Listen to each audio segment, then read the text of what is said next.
नमस्कार, home cooking च्यानलमा हजुरलाई स्वागत छ। आज चाहिँ म पनिर मोमो बनाउन जाँदैछु। हजुर, अचार बनाउनको लागि मैले सेतो तिल भुट्दैछु। कालो तिल पनि हाल्न सक्नुहुन्छ, तर कलर राम्रो चाहिँ सेतो तिलले दिन्छ। अझ मजाले पर्सिन थालेपछि चाहिँ ग्यासको फ्लेम अफ गरिदिनु हुन्छ। एकछिन यसलाई अफ गरिदिएर पनि चलाउँछु। फेरि तलपट्टिबाट ग्यासको रासी आइरहन्छ, फेरि डढ्छ। यसलाई एकछिन सेलाउनको लागि छोडिदिन्छु। मैले मैदाको पिठो लिएको छु। छानीको सहायताले छान्दैछु पिठोमा केही फोहोर छ कि भनेर।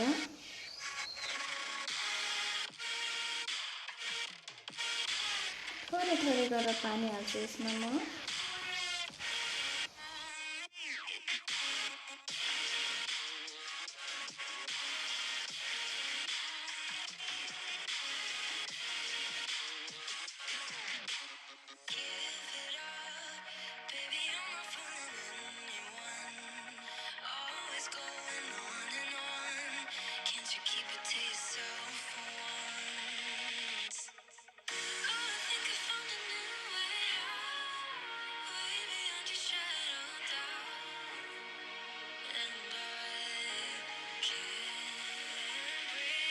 हाम्रो डब रेडी भइसक्यो। अब यसलाई चाहिँ म छोपेर राखिदिन्छु। पनिर बनाउनको लागि चाहिँ मैले यहाँ पनिर लिएको छु। यो चाहिँ कोरेसो हो। उपाल भएपट्टिबाट चाहिँ बनाउन लागेको छु।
अब चाहिँ म यसमा अदुवा हाल्न जाँदैछु।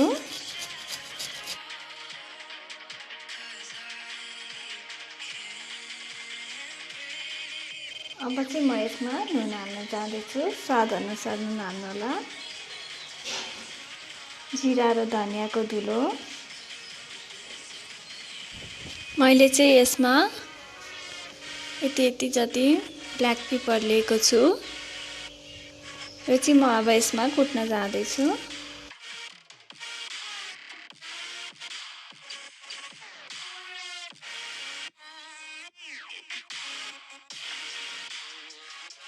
अब चाहिँ म यसलाई बिस्तारै मोल्न जाँदैछु।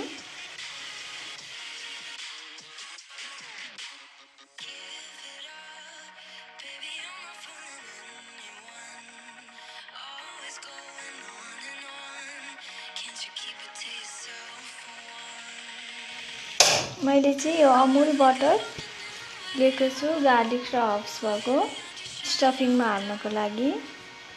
तपाईहरुले घी या तेल पनि हाल्न सक्नुहुन्छ।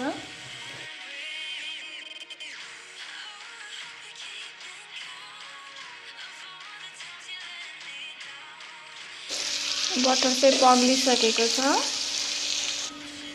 अब चाहिँ यसलाई म स्टफिङमा हाल्न जाँदैछु। हजुरसँग नर्मल खालको बटर पनि हाल्न सक्नुहुन्छ। गार्लिक भएकै हाल्नुपर्छ भन्ने छैन।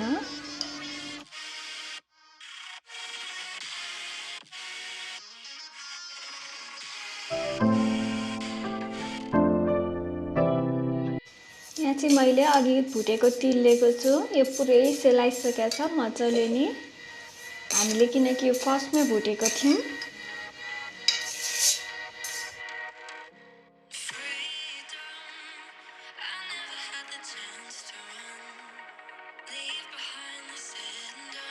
हाम्रो तिल पनि पिसेर रेडी भइसकेको छ।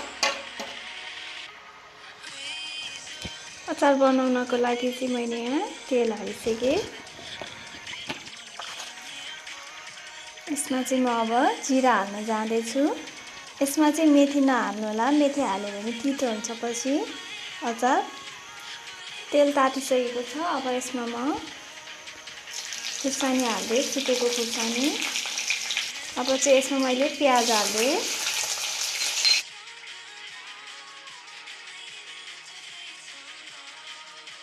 अब चाहिँ यसमा मैले लसुन र अदुवा हालिदिएँ। अनि मैले यसमा थोरै काजु लिएको छु हाल्नको लागि।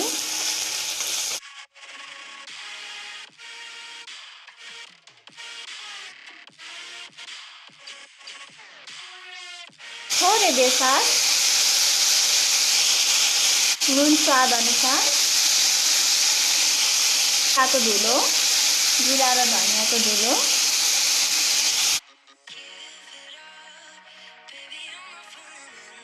यसलाई चाहिँ मैले छोपिदिएँ। एकैछिन छोपिदिन्छु म।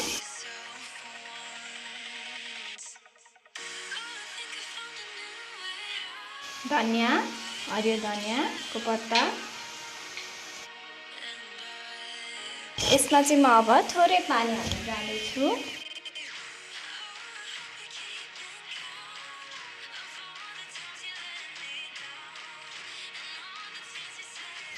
अब एकछिनको लागि फेरि छोपिदिने, 5 मिनट 10 मिनटको लागि।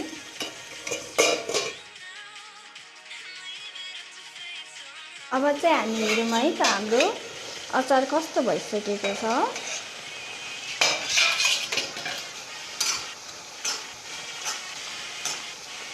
अब 2 मिनट जतिको लागि म गोलभेडाको अचारलाई छोपिदिन्छु। अब चाहिँ हाम्रो अचार रेडी भइसकेको छ। अब चाहिँ म अफ गरिदिन्छु। र यसलाई ध्यान दिनुपर्ने कुरा, हामीले तातो मिक्सचरमा हाल्नु हुँदैन कहिले पनि। यो अचार पुरै सेलाइसकेपछि मात्र म पिस्छु यसलाई। मैले चाहिँ यहाँ अघि हामीले मुसेर राखेको पिठो लिएर आएको छु। हेरौँ है त कस्तो भएको छ। सफ्ट भइसकेको छ पिठो। फेरि यसलाई मजाले मुस्नुपर्छ।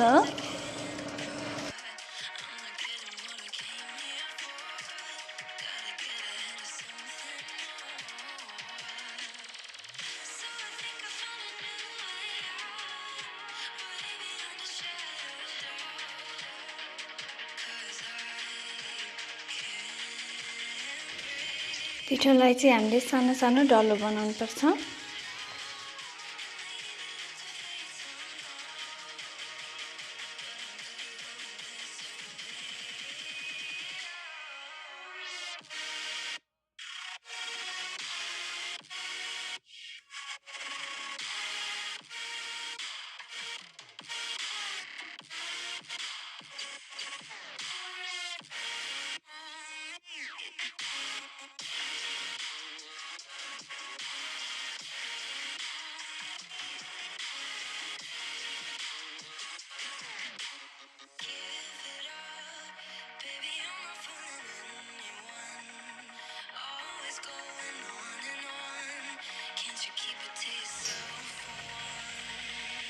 अब चाहिँ म स्टफिङ हाल्न जाँदैछु मोमोमा।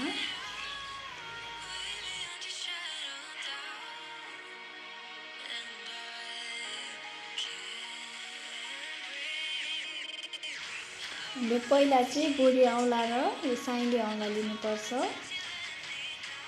अनि बोडी औँलाले यताबाट प्रेस गर्ने अनि यो औँलाले यताबाट प्रेस गर्ने बिस्तारै साडीको मोजा जस्तै बनाउँदै जानुपर्छ क्लोज गर्दै।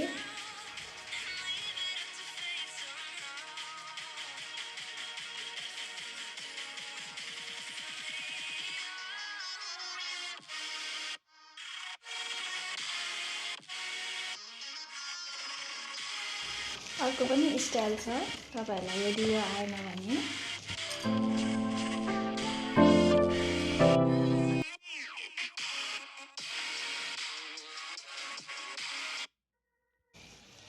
दुईतिरै यसरी बन्द गर्दै जानु होला।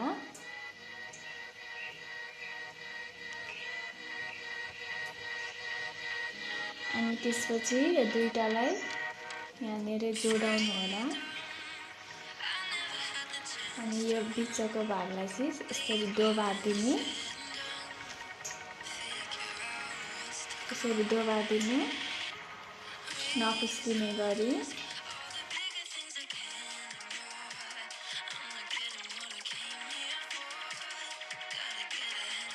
हजुरलाई जुन मनपर्छ त्यही गर्नु होला।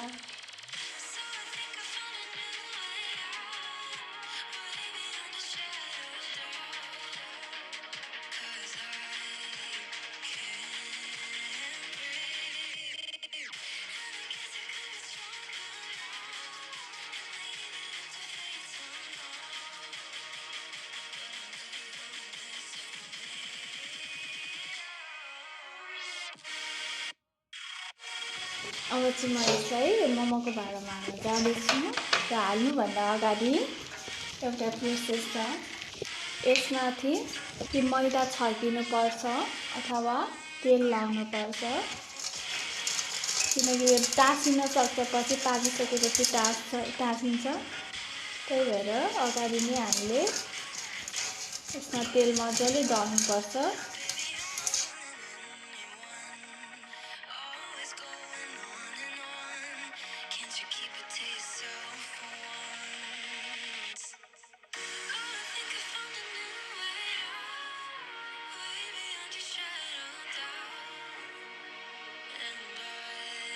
मैले चाहिँ यो राइस कुकरको भाँडो लिएको छु, अनि यो चाहिँ राइस कुकरमै आउने भाँडो हो मोमो बनाउने।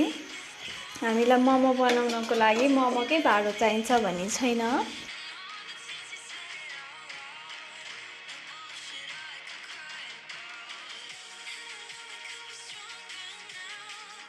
अब चाहिँ यो मोमोलाई म 15 मिनेटपछि हेर्छु।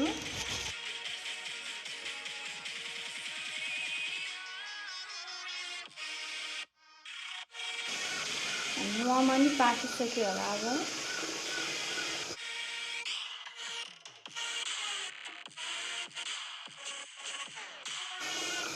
हामीले छान्दाखेरि यहाँनिर च्याप भएन भने चाहिँ मोमो पाकिसकेको हुन्छ।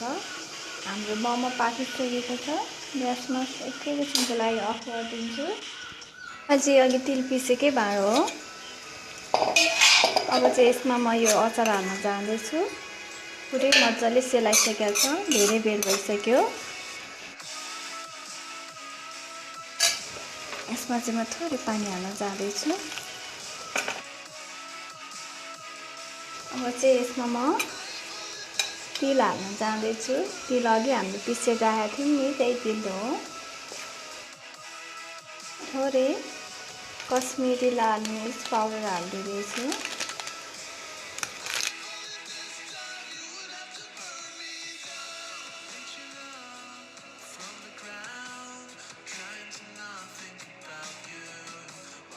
मोमो रेडी भइसकेको छ, पनिर मोमो। तपाईहरुलाई मेरो रेसिपी कस्तो लाग्यो, मन पर्यो भने लाइक, कमेन्ट, शेयर, सब्स्क्राइब गर्न नबिर्सनु होला।